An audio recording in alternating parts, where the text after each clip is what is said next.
In this episode, actress Suzanne Roush tells us about an acting job where she got to turn the tables on some doctors, and her experience on the set of the Netflix show Ozark.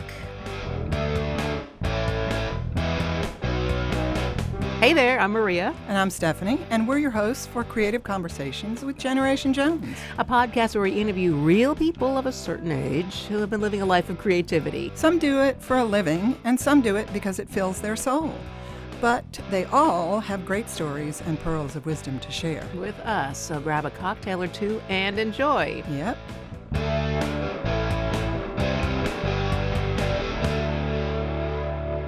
Hi, and welcome to Creative Conversations with Generation Jones. Today, we are interviewing Atlanta actress Suzanne Roush. Welcome, Suzanne. Thank you, ladies. I have waited with bated breath to be on your podcast. Such I'm a thrilled as punch to that. be here. Don't you just love that? All right, so Suzanne, our first question for you is, what is your favorite cocktail? You know, my go-to, my standard, I've put in a full week's work and I'm tired. And I've done amazing things all week and I've conquered mountains and I don't want to do anything too hard. I just want to go home and get some ginger beer and some dark rum and put them in a glass with lime and ice. Dark and stormy. Dark and stormy. That's the one. And you made one for us. Right, So we're let's try drinking it, shall we? Yes. All right. Mm-hmm. Let's clink. Right, 1, 2, 3. Clink, clink. Okay, you know what makes this perfect? What? It's it's sweet, okay? It's soda, which I hardly ever drink. That makes me sound so prim. It's soda, Healthy. but it's also got that spice to it, and the lime gives it some tang to counteract the sweetness. It's really perfect. Like It's you're on delicious. the islands, man. Oh, but that's Jamaican. No, that's Jamaica. Man, Bermuda is British. British, isn't it? Yes. It is. Yeah. Those Brits. It's a bloody good cocktail, isn't it? I love it, right? It's so good. Oh, my God. Okay. All right, I'm going to ask you a fun little question. What did you want to be when you were a kid? Well, I drew a picture, and that's how I remember. I wanted to be a writer living in Paris with 6 cats. With 6 cats. Okay. Yes, I drew a picture with pencil on lined paper of me in my little ponytail and my chic black turtleneck a la Audrey Hepburn, I guess. Very French, right? Yes. Writing away in front of my wall of books with my cats perched all La around. la. Wow. Wow. In Paris. In Paris. Yes. Yes. And did you do any writing as a As a whatever age girl child? that was? Yeah. I got around to it. I think the picture came first. I think the the career aspiration came before the actual practice. But yeah, I wrote poems first, like every dreamy-eyed little girl. Yes. I wrote poems, and then every once in a while, when I was motivated, I wrote the occasional short story. How did acting come into your life? My dad took me to an audition for a community theater production when I was 9. I think he thought I was shy and that it would bring me out of my shell. Were you happy to do it, or were you kind of like, Dad, what are you doing? Why am I doing this? I don't think I even thought about it that much. It's just my dad is doing this, and so I've got to go, and I just applied myself. The show was Wait Until Dark. I didn't know anything about it. It's a classic, classic old movie with Audrey Hepburn. Come to think of it. Yeah. Gosh, I didn't realize how formative she was.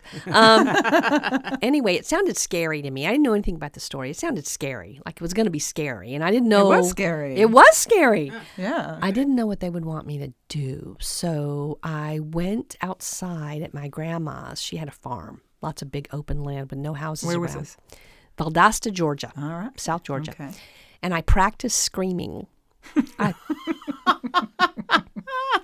thought I might be called upon to scream, and I wanted to be ready. That was good prep work, wasn't it? I was not actually called upon to scream, but if I had been, You would have been ready. I would have been ready. Wait, so this was a children's production of Waiting No. for Dark? It wasn't children's. But there was a child Oh, that's in right. it. There was a child in it. I was going to say, wait a minute, that's kind of weird. No. No, grown-ups. Think about it. I'm like, oh, okay, something's wrong here. Grown-ups were in the show, but Okay, there right. was one I forgot role. there was a small one child. Have in it, another right? sip of your dark Yeah, and stormy, right? You'll catch up. For anybody who's never seen it, I recommend rent the movie. It's fun. It's very scary. It's It very is very scary. Yeah, yeah. So, did you get that role? Yep, Good. Sure Okay. did. Was that your first acting role? it was. Okay. And you screamed for the audition? Well, actually, no. I did. I was Little Bo Peep in elementary school. Oh, well, that's Yeah. different. That's That's different. But I did get that role, and the die was cast. So you did a little bit of acting as a child. Where did you go to college? What did you do and what did you study? I studied theater because I didn't realize that you actually could probably study something that you didn't end up doing.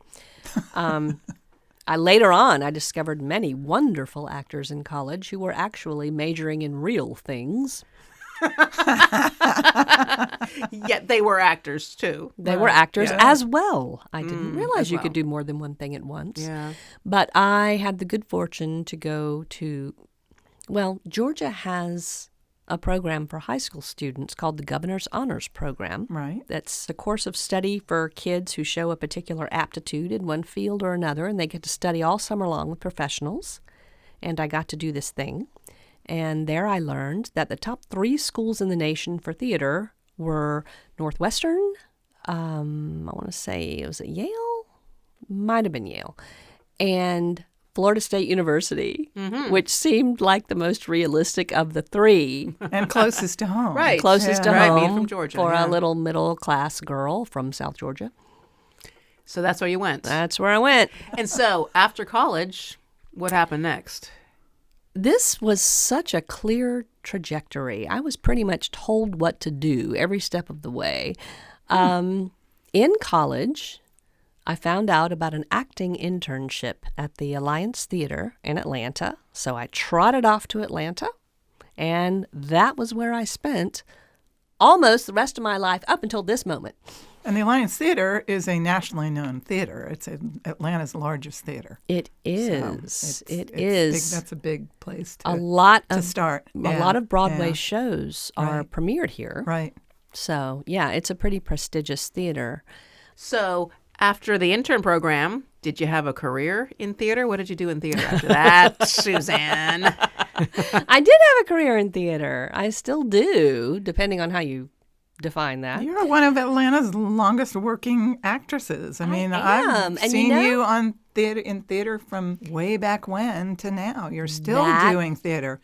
And a lot of actors from back then are not Well, doing theater some of us anymore. just don't ever grow up. It's And okay. It's, I have tried to quit so many times, but it always pulls you back.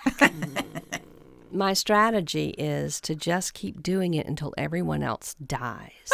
Oh, And yes. then I will still be here. And I win. Last woman standing. Last woman standing. That Yeah. is my strategy. You go, girl. I love it. What were some of the jobs you did outside of acting? Oh, I know Lordy. you did. Well, actually, they had some acting in them. I mean, there were jobs for actors. Tell us about the standard patient job you did. Okay. Because that, as an actress, that probably was a great job to have. I will absolutely tell I'm you about fascinated that. by this, so please tell us But about the it. minute Yeah. you said that, I flashed into my head something that many, many actors hear during the course of their lifetime. You're an actress. Act like a waitress. Oh, no. Oh, yeah. Oh, God. Okay, standardized patient. This was maybe the coolest long-term job I ever had. Doctors who wants to be licensed in the United States have to take an exam on bedside manner, essentially. And they have to go into simulated exam room situations where there is a patient waiting who has some sort of case. They have to interview the patient. Basically, they have to do an inpatient visit. And they have to see 12 patients in a day. That's the exam. It's very strict. Like real life. Like real life. Yeah. It's a simulated experience, but it's a strictly regulated exam. And they hire people to portray these patients. And the company that I worked for was a great company. It was a part-time job because it would be very hard to do this full-time, to have a heart attack 12 times a Oh my day. goodness. Wow. Can you imagine? Wow. How many days a week would you do it? I worked mostly 2 to 4 days a week. It's a great job. That's a nice gig. Yeah. Mm-hmm. It's a great gig because you can set your schedule too. You tell them what days you're available. You have to make yourself available 3 days a week. They always have backups in case somebody gets sick or has to job out because the doctors have to have 12. They have to have the same exam everyone else has. So you basically do this case, your character, your patient, and their illness 12 times during the course of a day. After each doctor visit, you evaluate the doctor, and that's your work day. Are you just telling them what hurts, or are you physically acting? Holding. Honey, What do you? no. No? You are full tilt as far as you can go. Sometimes makeup is involved. Wow. Sometimes scars are involved. Wow. Oh, yeah. I had a pulmonary embolism 12 times a day for about 2 years. Wow. God. And so, like, how would you act that? How would you present that? It's really painful. That was a rough case. Pain cases are hard. They take a lot of energy, but you get breaks. Your exam lasts 15 minutes. It's very strict. The doctor cannot stay 1 second longer. There's a bell that goes off. They have to leave the room. And then you get a break. Then you evaluate them, actually. And then you get a break. You get a few minutes to breathe before the next doctor shows up. It's all timed very specifically. You cannot leave the room. You cannot leave the building.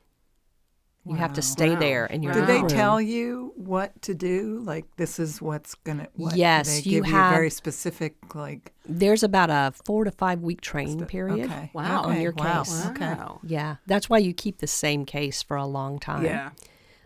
Some people would run 2 cases at a time. That would kind of relieve the monotony. I remember being very happy when I changed from pulmonary embolism to probable diabetes. That was kind of a relief because I got to go from portraying intense pain 12 times a day to just having a black toe. Oh, a black toe. Wow. Wow. So, I mean, I kind of feel like that would take a toll on your body. You know, I mean, did your muscles get cramped up? Well, actually, I was in great shape when I did that job because what I would do is after the doctor went out and finished his exam or hers, and I did my evaluation, I would work out. Oh. I would do jumping jacks. I would do push-ups. I would run in place. I would do stretches. I got so much done in that little 10 by 10 room. It was amazing. How long did you do that for? 5 years. Wow. That's Yeah, that's it is- really great. It is a lovely thing to have a job where you basically get to lounge around in a robe, a cotton hospital gown and a robe all day long. Oh, my goodness. Wow. And the only thing is you get really, really judgy when you actually have to go to the doctor, though. Oh, that's funny. Yeah. I didn't That's even think about that. interesting. Yeah. I judge all of my doctors so harshly now. And I'm really rather insulted and offended that I have to wear a paper gown. Oh, we all are. Yeah, Right? we all Are we are. all? Yes.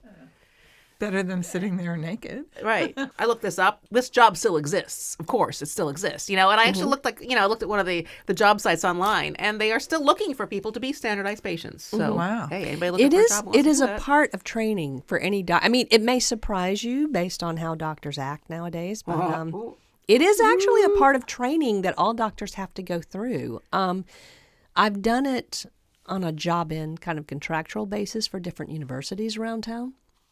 Mercer hires people to do this. Emory hires people to do this. The place I worked was an actual round the year, like you were a permanent. They even offered PTO and medical benefits. It was pretty great. So you were kind of on staff. Yeah, you were on staff. You were salaried. That's fascinating. It's something you don't think about. You No, just never it think isn't. about. I No. think it's fascinating. Yeah. I really do. And Yeah. a perfect job Yeah. for an actor. Yeah. Right? Yeah. There's even a version of this for gynecological Oh, goodness. Oh, studies. come on. Seriously. Oh, really? Yep, I know people that do it. That better be really well paying. It is. Okay. God. Oh, my God. You didn't do that one, though, did you? I don't quite have the guts, but I think it is very profitable. Oh, man. Wow. I know, right? No, thanks. No. But what was fun, I mean, if there is a play in me, it would be about this. Yeah, that that'd would be make a interesting, great wouldn't it? play. Yeah. Because the scope of doctors that you see are hysterical. I'm sure. Oh, my. People are funny. Did you ever give a doctor a really shitty review? I don't think I was ever really, really harsh, but I was always very, very truthful.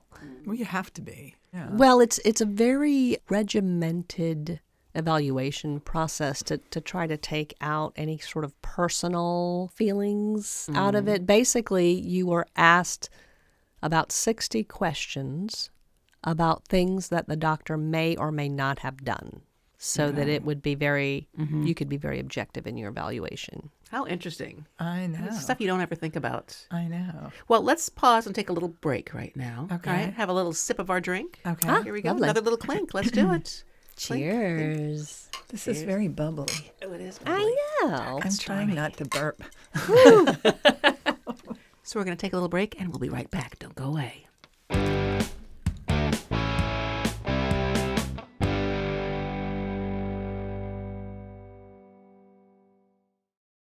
I have a question for Yes. you. You have this podcast. Yes. Yeah. And what happens when someone comes on and makes a drink that you really hate?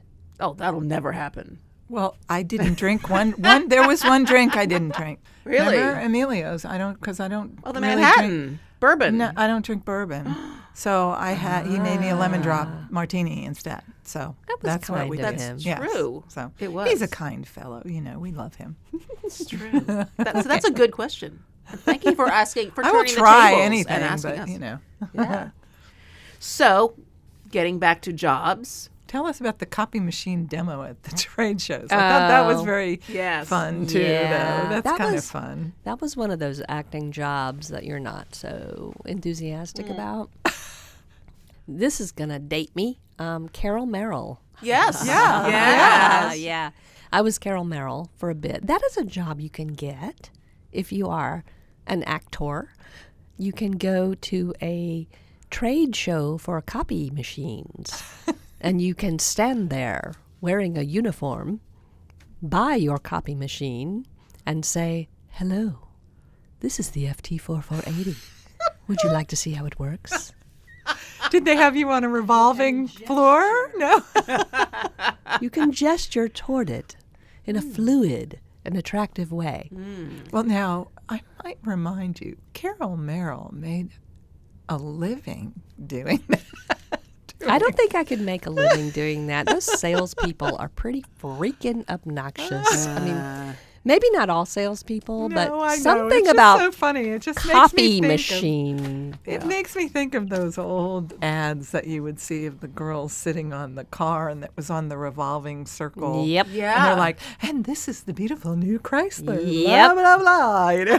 It's like, Yep, that is basically how it was, and you get treated like crap because everybody thinks you're a mannequin. Oh, essentially. Oh, gosh. yeah. oh, And gosh. I hated sushi for years because of that. Because Sushi. yeah, Because because the first time I was hired to work for this company, it's a Japanese company. Should I say it, or okay. should I Nope, just? no, I won't no, even say no, it. don't say the name. Okay. For some reason, the majority of the demonstrators, let's call them models because they were, most of them were models from a Texas modeling agency. Oh, there were goodness. one or two actors that Yeehaw. Come on. that now. found It's a their job. way. It is a job. job. Yep. It is a job, Yeah, and but- for a brief period, it paid pretty well. And there were one or two actors who made their way into the fold, myself being one of them. So we went to 4 different cities across the U.S. And since it was a Japanese company, there were receptions and galas that we attended in every location, and sushi was served at each one of these. I had not encountered sushi yet in my young, southern, inexperienced life. And we would walk into the room and all the models would squeal, "Sushi! I just left! Sushi!" And it was years before I would go near sushi because I had that ringing in my head. Wow. Wow. Eventually, I tried sushi and I really liked it. So Yeah. So that was another job, another day job. Were you acting along? yes. Were you acting at that time? Yes, I absolutely was. I actually left the internship at the Alliance Theater prematurely because I got cast in a show at Horizon Theater. It was a really, really fun show. It was a new show, first premiere production. The name of it was Because Pretty Girls Aren't That Smart. Oh. It was like a film noir play, and it was supposed to look like it was in black and white. And so there was no color on the set whatsoever. For our makeup, we had to kind of put washed out whiteface on and black lipstick. And we were allowed to put blue eyeshadow on. That was it. Everything else had to be either black or white. The set was completely black and white. And strangely enough, I did another show that was supposed to be completely in black and white. Years later, I did a play for Theater Emory that was supposed to be like a black and white silent movie from the 1920s. No one spoke. There were subtitles that flashed across the stage. Wow. Oh. Everyone was dressed in, again, black or white with white skin, like white face on.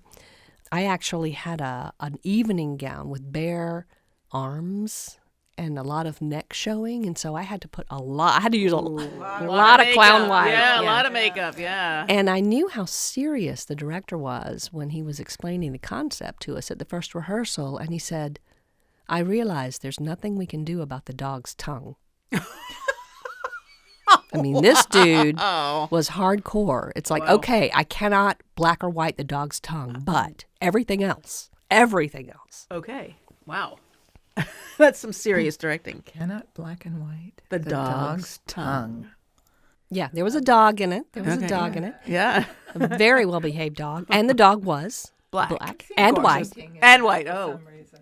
Yes. I'm seeing a painting in that. Oh. I It was a cannot black and beautiful- white the dog's tongue. Interesting. Inspiration. Look at where inspiration Inspiration springeth right from. now. Wow. You got to pay attention to that shit, you know? Exactly. Absolutely. Were you ever able to support yourself with acting? Did you always have to have a day job? For one brief and shining moment, yes. Yeah. I had a really good year, where I went straight from play to play to play. Good theaters in town. Georgia Shakespeare Theater was a very well-paying theater. It doesn't exist anymore, but it was a very well-paying theater. They did some great work there, too. They did some wonderful work there. I had a couple of out-of-town gigs. And at the culmination of all that wonderful year, my dad died, actually during the Shakespeare play. Oh. Yeah, it sorry. was hard. It was unexpected. Right. And right after that, 9/11 happened. Oh, boy. That was kind of weird because as devastating as 9/11 was for the country, I mean, I think it was really the first moment where a lot of us realized that we were vulnerable because we didn't think we were. Right. Nothing happens Right. to the U.S. Yeah. Right. It was kind of backdrop for me because my dad had just died. Tough year. Tough Yeah. year. Yeah. And so then I pulled my socks up, as the saying goes, and I went out and got more temp work.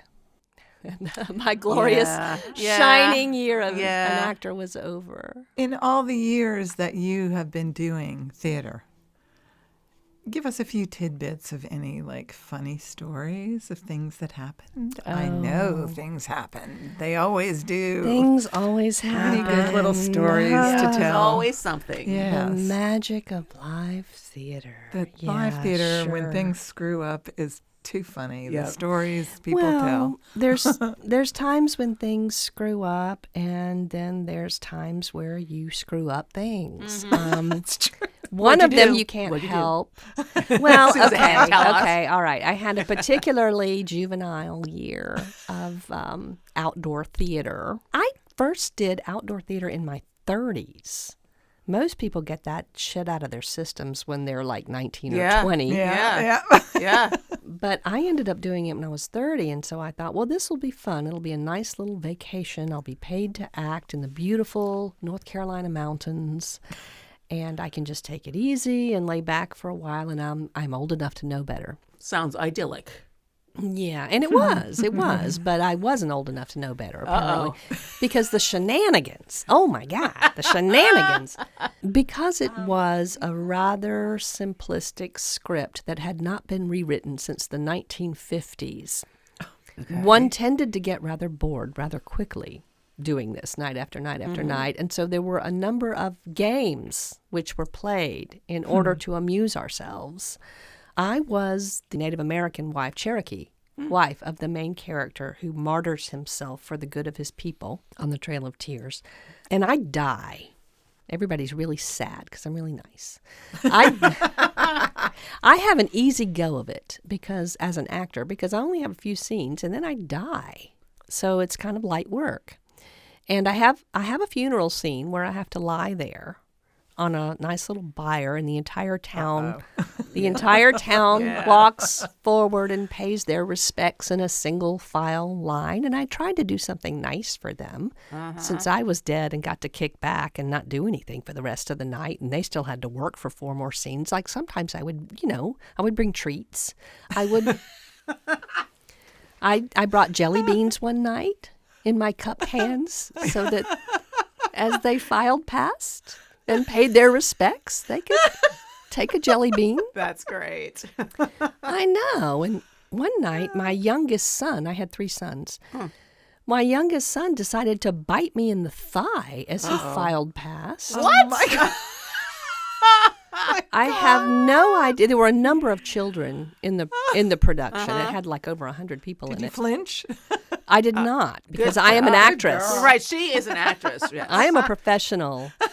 And she's been a standardized patient, so she knows how to act pain or no pain, right? Pain, right? I think the most satisfying thing during that particular season, though, was the night. No, it was a week-long decision by my family to slightly rewrite some stage directions in the show.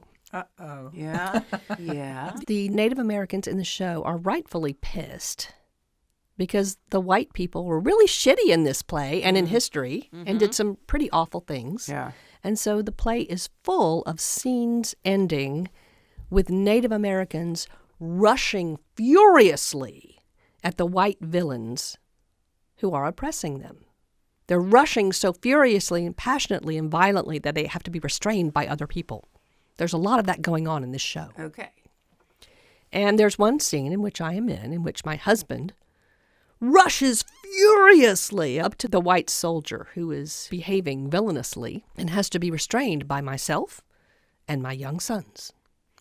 And so one night I complained to my fellow actor, "You always get to rush him. I want to rush him." And so he said, "Okay." So the next night I got to rush him and be restrained by the rest of my family. Ooh, But then my children were not satisfied. Uh-oh. And they wanted to rush them. So one by one, You took turns. we rushing. took turns for the rest of the week. We took turns rushing. And so finally, on the last night, we all wanted to rush him. But we realized there would be no one to restrain us, and we would probably catch him and kill him if that happened. Did you? Did you kill him? No. That would change the the course right? of history. Yeah. Oh. So we decided that we would stalk menacingly toward him in slow motion Oh, God. as the lights dimmed. There you go. There you go. That's too great. Did you get any flack from the director or producer or anybody? Oh, yes. Okay. This show was so full of shenanigans that there was a $5 fine imposed. Oh, That's great. Anytime they caught us misbehaving, the fine got levied. $5. Oh, that's great. That is funny. That's great. All right, let's switch a little bit and talk about the movie business. And TV business. Because Atlanta is so booming. Well, Atlanta, Georgia, the entire state of Georgia is, it's Hollywood South. crazy, right? And your career has you've done pretty well in the film industry in the last few years. It's all relative. Well, you've had parts in, Wonder Years, Ozark, Stranger Things, Doom Patrol. These are all huge shows. I know. Currently streaming. Currently Yes. streaming. Yeah. So is it easier to get gigs in movies than in theater? You know what's so fun? I didn't really start getting movie roles until my hair turned gray. Oh. Wow. Okay. I kind of love it. I kind of love this renaissance of this whole new reinvention. Right. I did the whole agent TV film circuit when I was a young actress in my 20s. I never got anywhere with it. I had a lot of luck on stage. I acted in most of the theaters in Atlanta, but never had any luck with TV and film until I got older. Now, granted, the movie business did boom after a while, and there got to be a lot more work. But I honestly think I needed to get a little older and grow into myself. Right. I was thinking about doing this podcast, and I realized something. I've actually played a lot of old people. Even when you were younger? Yeah, when that's you were younger. funny. Wow, that's funny. And you don't have an old face. You don't have an old not look. at all. Not at all. But when I was young, Drunk. I'm like, not at all. This drink is strong. Sorry. It is strong. The dark and stormy is good. And it's making her This is a stormy. good drink. I like it.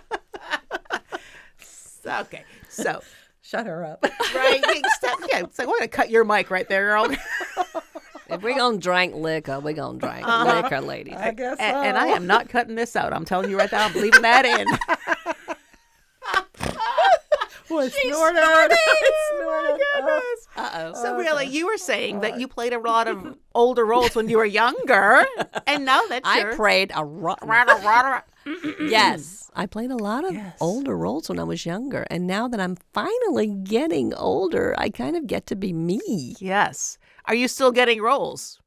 In theater or on screen? Okay, so on screen, you're getting mostly... Are you doing mostly on-screen stuff now? Yes. Okay. I am about to do a play, but I get more work on screen than I do on stage. What pays better? Oh, my God. Are you kidding me? I'm just asking. I'm really fortunate that my agent loves old theater broads. She appreciates actors with a background in theater because she knows the work that we put into it, into preparing for a role, and the thought process. And she knows that we're likely to be well-read and that we've likely studied and taken lessons in acting, not just being on screen, but actually in acting, in the practice of being someone other than ourselves. Yeah. What was the last thing that you did? Was it Doom Patrol? It was Doom Patrol, and I love doing Doom Patrol because I got to be evil. Ooh. Usually I just get to be surly. So this was a step up. Do you have you want to drop any names of folks you've worked with on screen? Okay, I can tell you. Jason Bateman is truly a nice guy. In Ozark. In Ozark. And he's a good director. Ah. When I filmed my He scene... plays such a horrible guy. I know. In Ozark, I they're know. like so awful in that show. That is so against type Yeah. for him, which is why it's so Yeah. powerful. Have you ever listened to his podcast? Oh, that's my favorite podcast. Smartless? Yeah, it's my favorite podcast. He's a wicked... He's kind of a wicked He's individual. hilarious, yeah.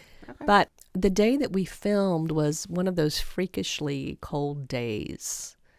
It was in the teens. Oh. And we were filming in an unheated jail, like an unoccupied jail. There was no heating. You could see your breath. Oh. And Julia Garner. Julia who plays, Garner, yeah. She's wonderful. Ruth plays Ruth. Yeah. Who plays Ruth, had a cold. She was the poor thing was just getting over a cold. And they had her dressed in next to nothing. I mean, she had this little mini skirt on and this sleeveless blouse. And I'm a mom, and I just felt terrible for her. Yeah. I mean, she was doing her job. I mean, she was being a big girl. She wasn't whining or anything, but they had her zipped up in like this big like body sleeping bag in between takes. Yeah. Oh, boy. So that she wouldn't freeze to death. And I was the parole board officer who hears her father's case. And when it came time, I actually got direction from Jason Bateman. I was so thrilled to actually literally be directed by him. And I did like the first or second take. And he said, you don't have to be so nice. Okay. And I wasn't trying to be nice.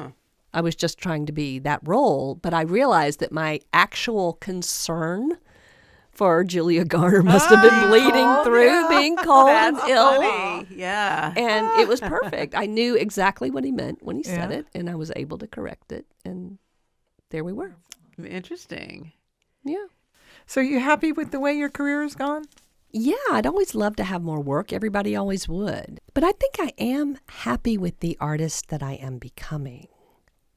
Because when you're young, it's lovely to be wet clay, right? I mean, I think the thing I always loved about acting is that it's make-believe and that you're pretending to be all these people that you're actually not.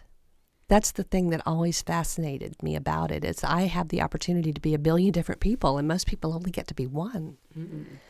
But there is something about growing older and growing into yourself and starting to know who you are. Yeah. And having the confidence to be who you're going to be. It allows you to be more steady in your own feet. It allows you to recognize art. I think I recognize art better because now that I'm older and I know who I am, I can listen more. And you're not worried about other people as much. Yeah. You don't worry about other people's I am opinions not anymore. worried about other You're worried people's about opinion. yourself and your own opinion. Because I've lived a long time and I've learned a lot from all those years. You experience things differently when you're not worried about how you look, worried about other people's opinions of you. I think that's the screen thing. I think that's a screen difference in addition to just being older and having gray hair. It's that I don't have to live up to anyone else's expectation of what I ought to look like or sound like. I have earned the right to look like me and sound like me. And if someone else finds that interesting enough to put on a screen or on a stage, great. Hell yeah. Yeah. What do you still want to do? Oh, so much. I keep saying I want to be a writer, but I keep not being able to sit down and write. From back when you were a little kid? Yeah. From back when I was a little kid. Yeah. I'm very encouraged. I'm hopeful that one day I will actually pick up that pencil. I think it might actually have to be a pencil. I think maybe it's not a computer. I'm not sure. Whatever works for you. I want to do more plays. I don't have like this one role in mind that I want to conquer. Have you ever thought about writing a one-woman play for yourself? Yes. But you know what? When it comes right down to it, what I find interesting to watch is people interacting with each other. Yeah. And that's a lot to memorize, a one-person play. It's a lot to memorize. There's that. I mean, being a standardized patient, I think there's a play there.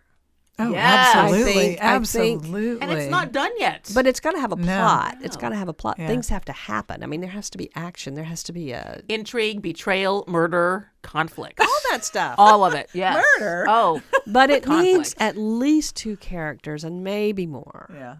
yeah. I know some brilliant people who have done some brilliant one-person shows, but I ain't one of them. I have to act in relationship with other people. And the interaction of several people is more interesting to the audience, I Yep, think, I do because too. sometimes you kind of get tired of just this one and that one, back and forth, back and forth. The introduction of a different perspective, face, shut up. The different. She will call me. We'll be talking about some show, and she'll be like, I am sick of that person's face. That's true. Yeah, that is true. That is true. Right. I mean, and I consume a lot of media. I do. You do. I do. And, I don't think a lot of people do these days because people are streaming stuff all the time. But I do think that's, yes, like visually, even emotionally, having some different perspectives in there, I think is interesting. I think it's interesting for the audience, and it keeps you interested.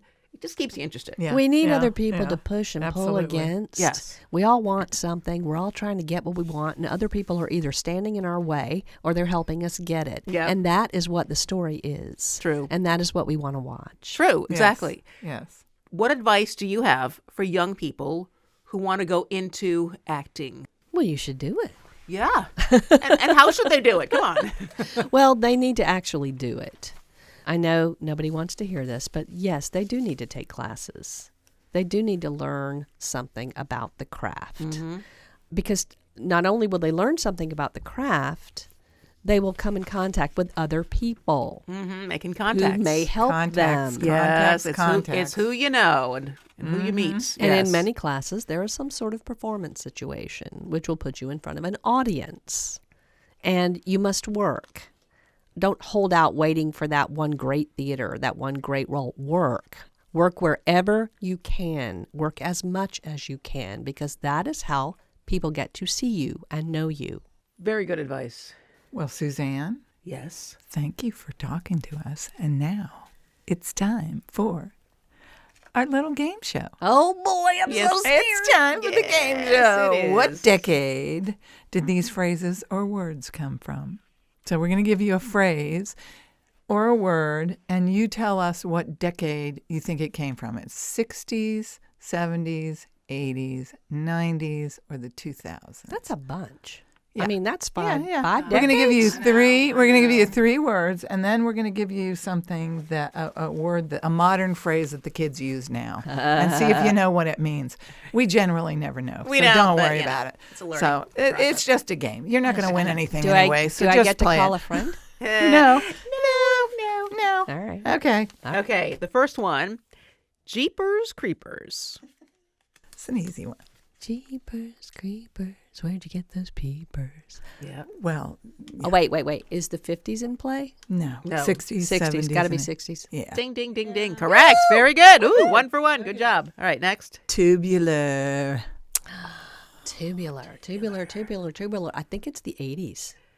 It's actually the 70s. Dang. Yeah, it was actually in the 70s. I would have Nab said 80s too. Yeah, it was actually said the 70s. Wait, Well, Tubular Bells. Tubular Bells was written in the no, but the word 70s. tubular, like cool, I it's know, tubular, yeah. man. That was the 70s? It was the 70s. That's what. Well, that's what I 70s looked was up. It said, weird. yeah, the Okay. 70s was weird. All right, next one, Home Skillet. I never heard of this. I haven't but either. Can I tell her what it means? Let's see if she knows what year. What decade? Home Skillet. Your home skillet. Your home. Let's put it this way. Your home skillet. Who's your home skillet? Never heard of this Oh one. my God. Because I don't know, I'm going to guess the 80s. It's the 90s. Damn it. All And right. actually, it says used to refer to your best friend. Like your ride or die. Your home skillet. Your home Your skillet. home skillet. I Well, was your thank you. ride I'm or going to die. start using that. Right? I think that's a great word. Let's yeah. bring it back. Yeah. You think we would have watched enough TV in the 90s to know that one? No. Okay, here, Okay. these are modern phrases. Okay. You want to do this one? We're going to do You- one. We're going to do one modern We'll phrase. do one modern phrase. No, I did the last one. You did this one. All right, so stan. What do they use the word stan for? As in somebody's name? Nope. No, it's not short for Stanley. It is, but not in this case. Not in this case. Dang it. You know, the modern phrases they use now are just so crazy. A Well, I know a stan. fit is what you're wearing. No. Oh my God, I don't know. Well, it says a combination of stalker and fan. If you stan someone, it means you're obsessed with them, but not in a creepy way. So it's a verb. Yeah. I've heard of it as a noun, like super fan is what I've. Oh, this is I a am- stalker and So, fan. but it's Stalker. not creepy. The important part is that It's it's not not creepy. creepy. It's not, okay. All right. Okay. Stan, look, we all learned something new, didn't we? Stan you, home skillet. You know, the last time I heard it on a video, the last time I was like, oh, that's the word we came up with last time. I know what that means. That is funny. Well, Suzanne, we are so delighted that you came to be on our podcast. We appreciate you and we thank you for being here and learned some interesting things about you. We That's did. right. And And I learned what Stan Stan and means. home Stan. skillet means. Home skillets. Yes, Stan is good. Stan is good. Well, we hope you enjoyed the podcast. Please follow us on social media. We're on Instagram, YouTube, Facebook, and TikTok. The links will be in our show notes. Thanks for joining us. And thank you, Suzanne, again for being with us. And we'll see you next podcast. And as Aunt Millie said, shoulders back, knockers up. Cheers. Cheers.